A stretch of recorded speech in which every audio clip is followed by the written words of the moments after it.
وَيَسْتَغْفِرُونَ لِلَّذِينَ آمَنُوا. اور کیا کرتے ہیں یہ فرشتے؟ یہ جو اللہ کے عرش کے قریب ہیں، یہ ان کے لیے استغفار کرتے ہیں جو اللہ پر ایمان لانے والے ہیں، جو اللہ سے محبت کرنے والے ہیں، جو اللہ سے جڑنے والے لوگ ہیں، جو اللہ کی خاطر ایک دوسرے سے محبت کرتے ہیں، جو اللہ کی خاطر اپنے آپ کو محنت اور قربانیوں میں لگاتے ہیں. یہ فرشتے ان کے لیے دعا کرتے ہیں. اور کیا دعا کرتے ہیں؟ ربنا وسعت کل شیء رحمتاً وعلما. اللہ آپ کی رحمت اور آپ کا علم ہر چیز پر چھا گیا. فاغفر للذین تابوا. آپ توبہ کرتی ہیں تو صرف آپ توبہ نہیں کر رہی ہوتی ہیں، جب آپ توبہ کرتی ہیں فرشتے آپ کے لیے توبہ کرتے ہیں. فاغفر، اللہ بخش دے ان لوگوں کو جو آپ سے معافی مانگ رہے ہیں. واتبعوا سبیلک، اور جو آپ کے راستے پر چلنے کی کوشش کر رہے ہیں. وقہم عذاب الجحیم، اللہ ان کو جہنم کے عذاب سے بچا لے. یہ اللہ کے عرش کے تھامنے والے فرشتے اور ان کی سراؤنڈنگ کے فرشتے کانسٹنٹلی آپ کے اور میرے لیے اللہ سے دعا کرتے ہیں. اللہ ہمیں اس قابل بنائے کہ یہ فرشتے ہمیں بھی اپنی دعاؤں میں یاد رکھیں. آپ صلی اللہ علیہ وسلم کی حدیث میں آتا ہے کہ ایک گروپ ان فرشتوں کے علاوہ ہے جنہوں نے عرش کو تھاما ہوا ہے. ابھی آپ کو بتایا نا 2 سرکل ہے، تو یہ جو دوسرا سرکل ہے یہ کیسے اللہ کی حمد کرتا ہے؟ یہ کہتا ہے سبحانک اللہم و بحمدک لک الحمد علی حلمک بعد علمک. اللہ آپ سب سے پاک ہیں، ہم آپ کی حمد کرتے ہیں اس بات پر کہ آپ کی فوربیئرنس جو ہے وہ آگے آ جاتی ہے آپ کے علم کے اوپر. Your forbearance upon your knowledge. Allah جتنا مجھے جانتا ہے کیا اتنا میرے گناہوں کا اللہ کو علم ہوتا جاتا ہے؟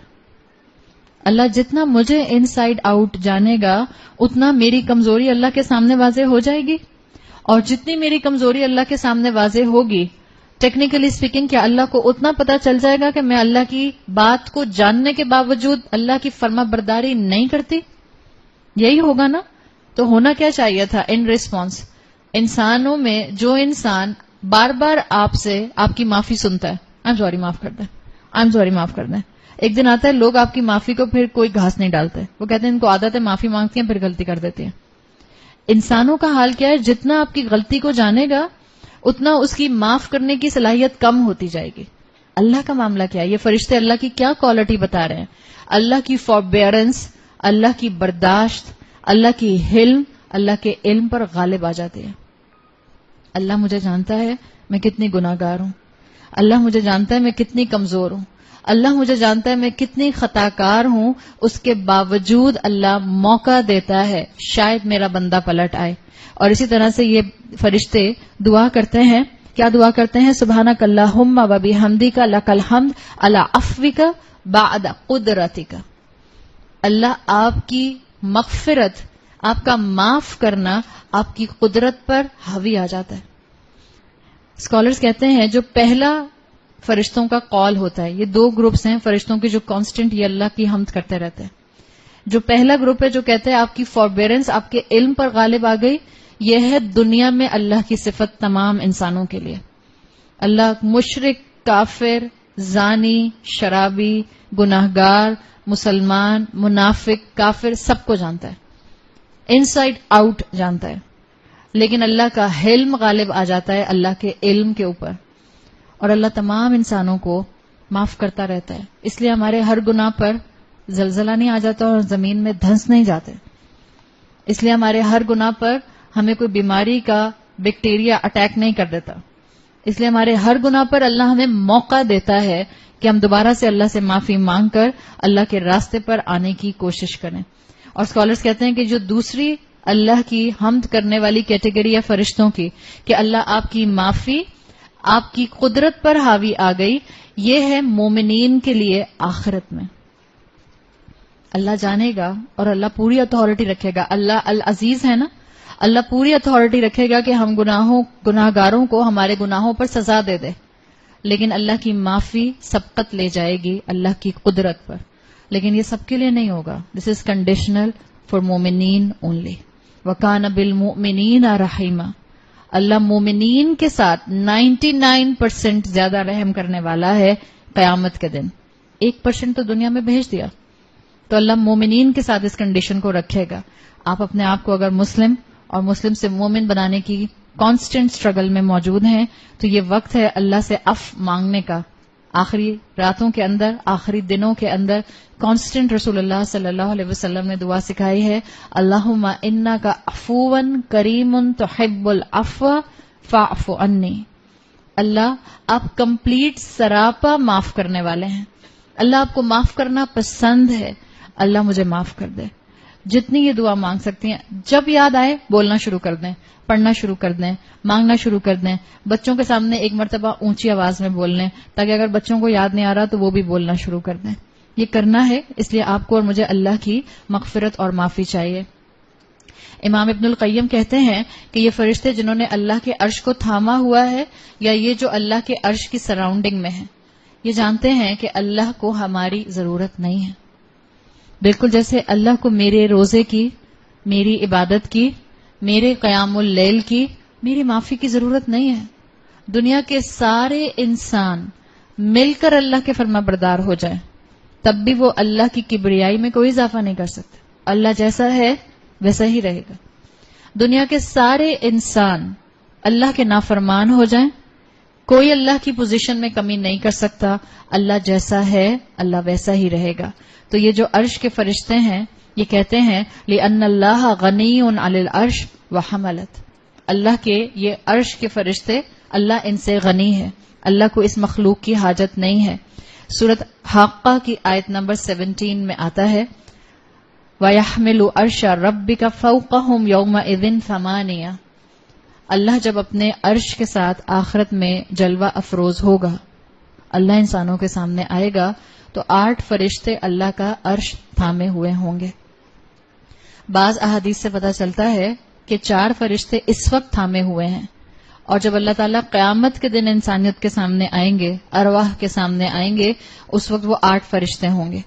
مفسرین یہاں تک بات کہتے ہیں، قرآن میں آیا ہے فوقہم یومئذ ثمانیہ، اس کو تھامے ہوئے ہیں اپنے اوپر 8. اب یہ 8 فرشتے ہیں یا یہ 8 فرشتوں کا گروپ ہے یا یہ 8 فرشتوں کی فوجیں ہیں، واللہ عالم. یہ سب انسین کی باتیں ہیں.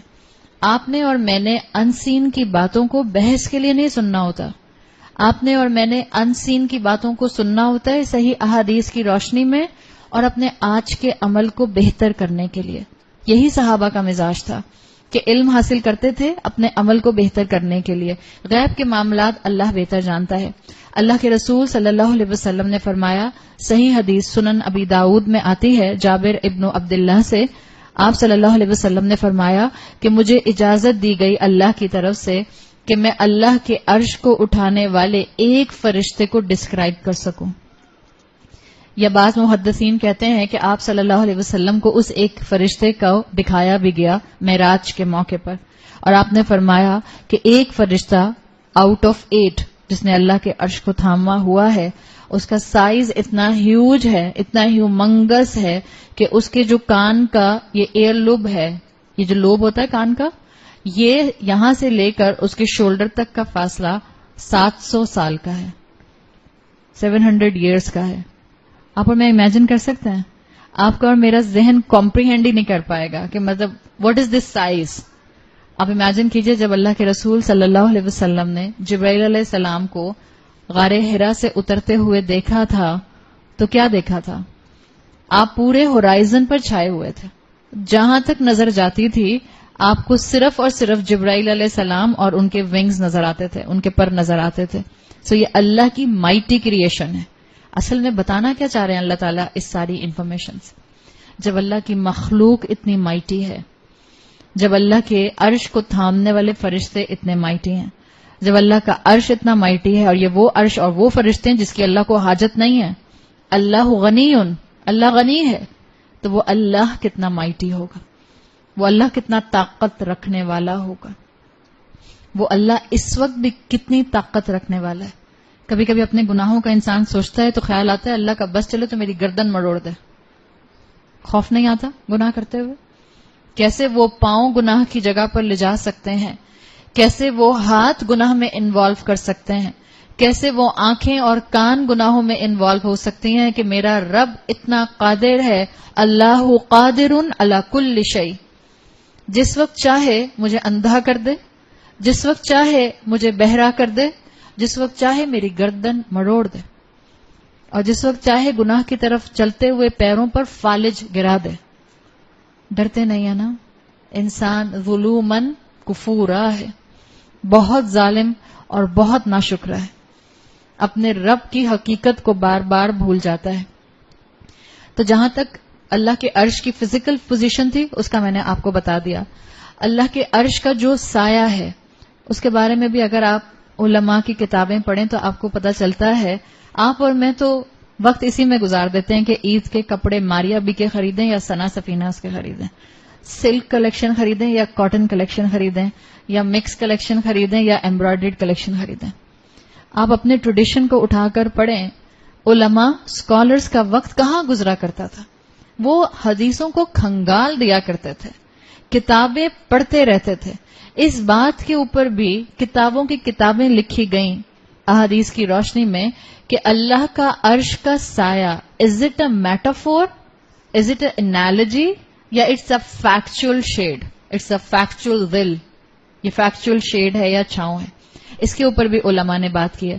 ایک کتاب آپ کو اصل میں ایک مین جو اسکالر ہیں امام ابن حجر، امام ابن حجر نے بہت سے اسکالرز کی مختلف اوپینینز کو اکٹھا کیا ہے. اور امام ابن حجر کہتے ہیں کہ دو طرح کے اسکالرز رہے جن میں ایک مائنورٹی ہے اور ایک میجورٹی ہے. ایک مائنورٹی اسکالرز کی ایسی رہی ابن حجر کے مطابق جن کا خیال ہے کہ یہ اللہ کا عرش میٹافوریکلی استعمال ہوا ہے، یعنی اٹس این انالوجی. جیسے آپ انگلش لینگویج میں نہیں کہتے ہیں that someone is under the shade of the king, اس کا مطلب کیا ہوتا ہے کہ وہ اس کی پروٹیکشن میں ہے. تو بعض اسکالرز نے، اور یہ مائنر مائنورٹی ہے، بعض اسکالرز نے یہ کہا کہ جو اللہ کے عرش کے سائے کی بات ہے یہ اصل میں اللہ کی نوبلٹی اور اللہ کی پروٹیکشن مل جانے کی بات ہے.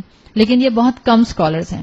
امام ابن حجر لکھتے ہیں کہ جو میجورٹی اسکالرز کا اوپینین ہے وہ یہ ہے کہ یہ جو اللہ کا عرش ہے، جو پہلا اسکالر کا فارم تھا وہ قرآن کی آیت سے دلیل نکالتے ہیں. وہ کہتے ہیں جو اللہ قرآن میں کہتا ہے لا خوف علیہم ولا هم یحزنون، تو یہ ایک اللہ کے پروٹیکشن کی کیفیت ہوگی جو آخرت میں پریزنٹیشن کے ٹائم پر، روز محشر کے ٹائم پر مومنین محسوس کریں گے کہ جب باقی سب ڈر رہے ہوں گے یہ نہیں ڈر رہے ہوں گے، ان کے دل کو ٹرانکویلٹی، سکون ہوگا. تو ایک مائنر مائنورٹی کا یہ کہنا ہے. میجورٹی اسکالرز کی یہ کہتی ہے کہ نہیں، یہ جب اللہ تعالیٰ کے رسول صلی اللہ علیہ وسلم نے اللہ کے عرش اور اس کے سائے کی بات کی تو یہ ایک ایکچوئل شیڈ ہے. ذل عرشہ وہذا ارجا، یہ ایکچوئل شیڈ ہے. امام ابن حجر اسقلانی کے مطابق دس از دا اسٹرانگیسٹ اوپینین.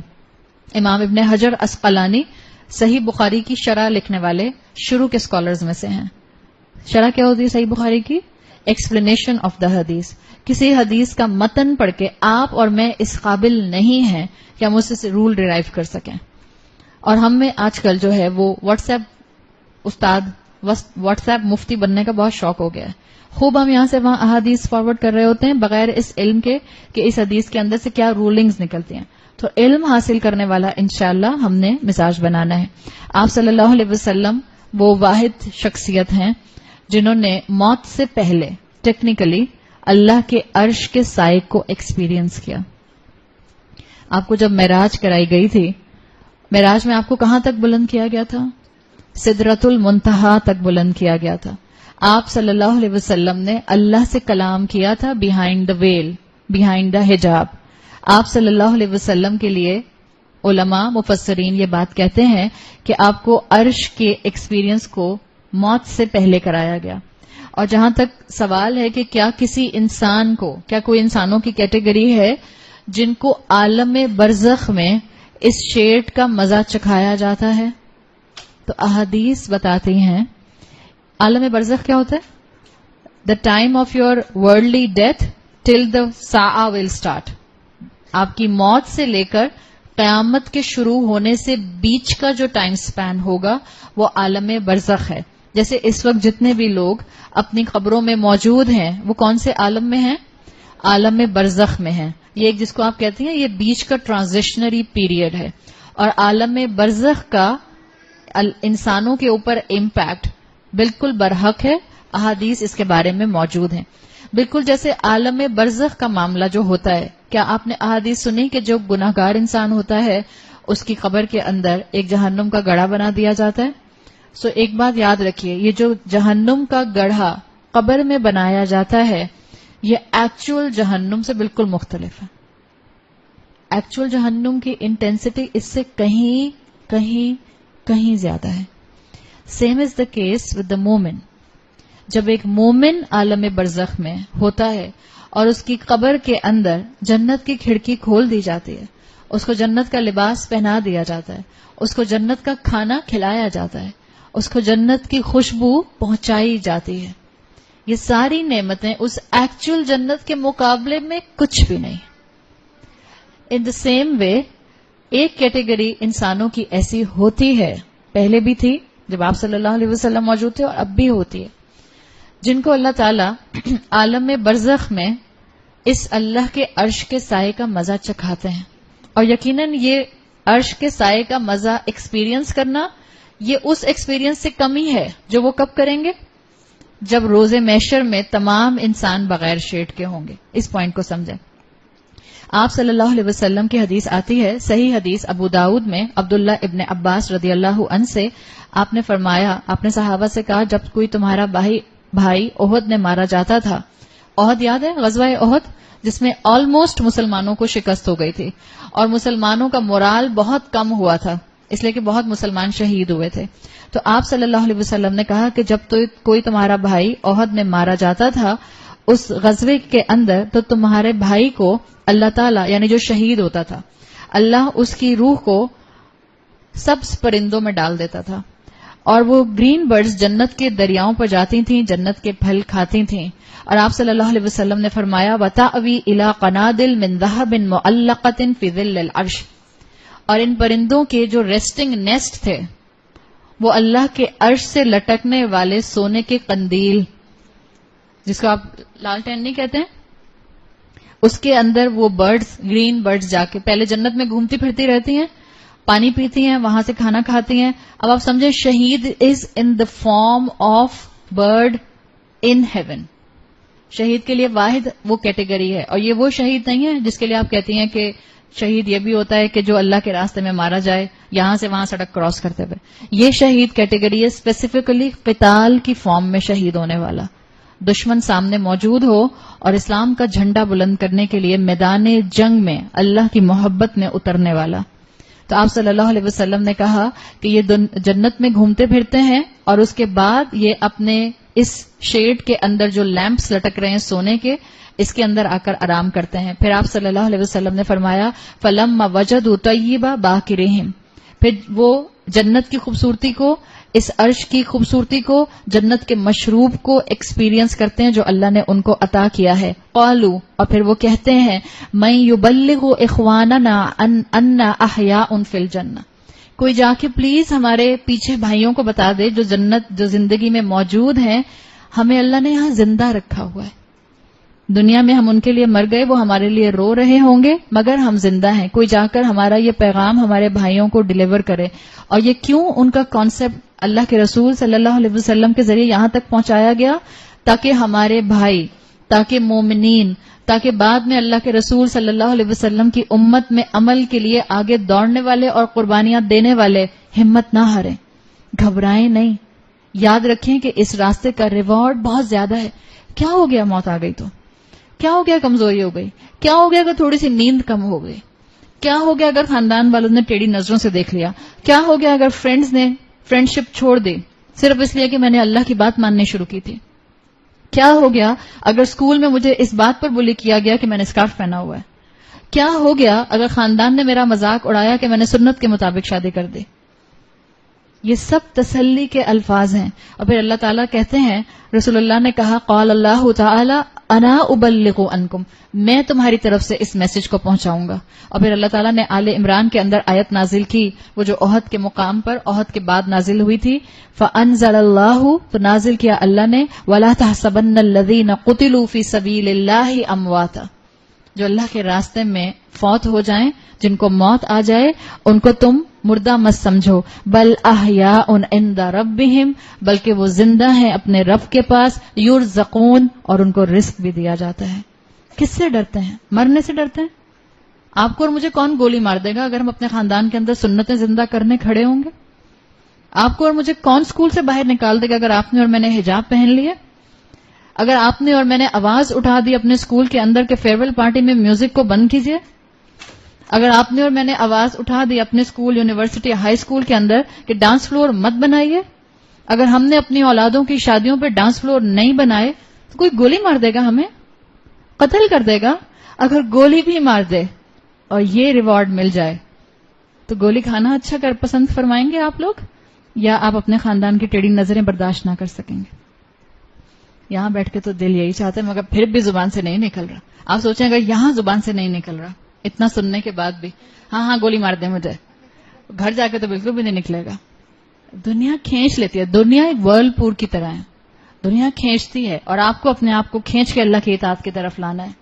اللہ کی طرف، اطاعت کی طرف لانے کے لیے آپ کو کانسٹنٹ اللہ کے ساتھ جڑنا ہے، کانسٹنٹ اللہ کا پیغام سننا ہے. تو اللہ تعالیٰ نے یہاں واضح کر دیا کہ اللہ تمام انسانوں کو زندہ کرے گا، اور جو اللہ کے بہترین بندے شہید ہو جاتے ہیں اللہ ان کو اس سیٹ کا سایہ مزہ پہلے ہی چکھا دیتا ہے. اللہ سے دعا کریں اللہ ہمیں شہادت کی موت عطا فرمائے. آپ صلی اللہ علیہ وسلم نے فرمایا جس دل نے کبھی شہادت کی تمنا نہیں کی وہ انسان، وہ مسلمان منافقت پر مر گیا. اللہ ہمیں شہادت کی موت عطا فرمائے. اللہم اجعلنا منہم. انسانوں کو اللہ روز محشر اکٹھا کرے گا، اٹھائے گا. ایمان رکھیے، مت سائنس کی باتوں میں آئیے، مت ایگنوسٹک کی باتوں میں آئیے. کیسے اٹھائے گا؟ جب آپ اور میں گل سڑ جائیں گے، جب آپ اور میں ڈیکمپوز ہو جائیں گے. اٹھائیے سائنس اور پڑھیے جرمن سائنٹسٹ کو. آپ صلی اللہ علیہ وسلم نے 1450 سال پہلے کہا تھا انسان اٹھایا جائے گا عجب و ذم اپنی اسپائن کی ٹیل بون سے. جہاں اس کی ٹیل بون گرے گی، جہاں اس کی ٹیل بون ڈیکمپوز ہوگی، وہیں سے انسان کو اٹھا دیا جائے گا. اور انسان آج کہتا ہے کہ مجھے کیسے اٹھایا جائے گا. آج ہمارے بچوں کے کنفیوژن صرف اس لیے ڈیولپ ہو رہے ہیں کہ ہم اپنے بچوں کو علم کے حساب سے تیار نہیں کر رہے. علم حاصل کیجئے، اللہ کے کلام سے جڑیے، اور جتنا ہو سکتا ہے اپنے آپ کو اللہ کے رسول صلی اللہ علیہ وسلم کی اطاعت کے اوپر لے کر آئیے. اللہ تعالیٰ میرے اور آپ کے لیے اس علم پر جم جانا، اس علم کو تھام لینا، اس علم کو آگے پہنچانا آسان فرما دے. اللہ ہمارے گناہوں کو معاف فرما دے. اللہم انک عفو کریم تحب العفو فاعف عنا. اللہ ہم پر رحم فرما، اللہ ہمیں معاف کر دے. اللہ ہمیں اپنے بہترین بندوں میں شامل فرما. اللہ ہم اس قابل نہیں ہیں لیکن اللہ ہم آپ کے سامنے سر جھکانے والے ہیں. اللہ ہم شرک نہیں کرنا چاہتے. اللہ ہم کسی بھی ہستی کو اپنے سامنے معبود کی شکل میں نہیں دیکھتے. اللہ ہمیں معاف فرما دے. اللہ ہمارے گناہوں پر ہماری پکڑ نہ کر، اللہ ہاتھ پکڑ کے ہماری اصلاح کرا دے. اللہ تعالیٰ آپ نے موسیٰ علیہ السلام کے سامنے جن جادوگروں نے ایک مرتبہ مان کر سجدہ کیا تھا آپ نے ان کو بخش دیا تھا. اللہ ہم روز آپ کے سامنے سجدے کرتے ہیں، اللہ ہمیں بھی بخش دے. اللہ ہماری اولادوں کو بخش دے. اللہ ہماری اولادوں کے دل دین کے لیے کھول دے. اللہ ہماری اولادوں کو ہمارے لیے صدقہ جاریہ بنا دے. اللہ یہ بہت سخت آزمائش کے دن ہیں، اللہ بہت آزمائش کا وقت ہے. اللہ ہمیں اولادیں پالنی نہیں آتی، یا اللہ ہمیں حکمت عطا فرما. یا اللہ ہماری اولادوں کی حفاظت فرما. یا اللہ ہماری اولادوں کو تمام فتنوں سے محفوظ رکھ. یا اللہ ہماری اولادوں کو اپنے سے محبت کرنے والا بنا لے. یا اللہ ہماری اولادوں کو رسول اللہ صلی اللہ علیہ وسلم سے محبت کرنے والا بنا لے. اللہ ہماری اولادوں کو ہر طرح کے فتنوں سے محفوظ رکھ. اللہ تمام مرحومین کی بہترین مغفرت فرمائیے. اللہ ہم سب کو جنت الفردوس عطا فرمائیے. اللہ ہماری ان چھوٹی چھوٹی کوششوں کو قبول فرمائیے. اللہ ہم سب کو جہنم کی عذاب اور آگ سے بچائیے. اللہم اعتق رقابنا من النار. اللہ ہماری گردنوں کو آگ کے عذاب سے بچا لیجئے. اللہ مسلمان جہاں جہاں مشکل میں ہیں اللہ ان کی مدد فرما. اللہ ان کی مدد فرما. اللہ ان کی مدد فرما. اللہ ہمیں اپنے خاندانوں میں دین کا علم بردار بنا کر کھڑا کر دے. اللہ ہماری اس چھوٹی سی 7 دن کی عبادت کو ہمارے اسکیل کے اندر، نامہ اعمال کے اندر سب سے ہیویسٹ ڈیڈ بنا دیجئے اور اپنی رضا پانے کا ذریعہ بنا دیجئے. اللہ اس گھر پر اپنی خاص رحمت اور برکت نازل فرما. اللہ تعالیٰ گھر والوں کو صحت، تندرستی، صحت اور ایمان کے ساتھ عطا فرما. اللہ تعالیٰ ہمارا یہاں پر اس کام کو مکمل کرنا آسان بنا دے. اللہ ہمیں ہمارے والدین کے لیے اور ہماری اولادوں کو ہمارے لیے بہترین صدقہ جاریہ بنائیے. بارک اللہ لی ولکم فی القرآن الحکیم ونفعنی وإیاکم بآیاتی وذکر الحکیم. سبحانک اللہم وبحمدک نشہد ان لا الہ الا انت نستغفرک ونتوب الیک. جزاک اللہ خیرا. السلام علیکم ورحمۃ اللہ وبرکاتہ.